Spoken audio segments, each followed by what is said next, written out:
The LA Kings and the San Jose Sharks series comes down to a Game 7. Not a huge surprise. It figured to be a close, low-scoring series. And in my preview of Game 6, I picked the Sharks in the under based on the idea that with this series, you just don't want to try to overthink anything. Home teams and unders have been the way to go for good reason, and the home team has now won each of the first 6 games in this series.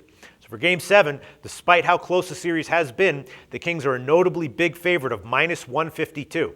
And for comparison, we can look at the Boston Bruins in Game 5 when they were up 3-1 on the Rangers and had dominated most of the series. They opened at only minus 145 at home.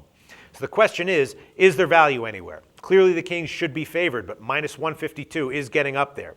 Where's the cutoff where you wouldn't want to take them anymore? If we look at Game 6, the Sharks did play a great game, but the Kings also had unnecessary penalty trouble early on, and the Sharks' first goal came on a 5-on-3.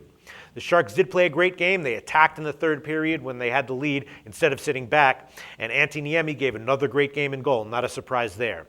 But with the series moving back to LA, the Sharks are probably going to continue to have their usual problem scoring.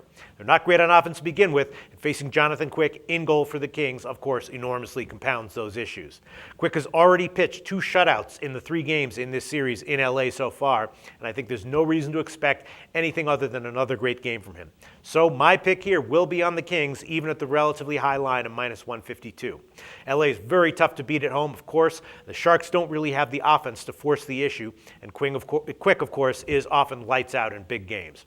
So the Sharks could pull off the win, though, and I actually read a stat that in NHL history, in series where the home team has won each of the first 6 games, the home team is just 8-8 in Game 7.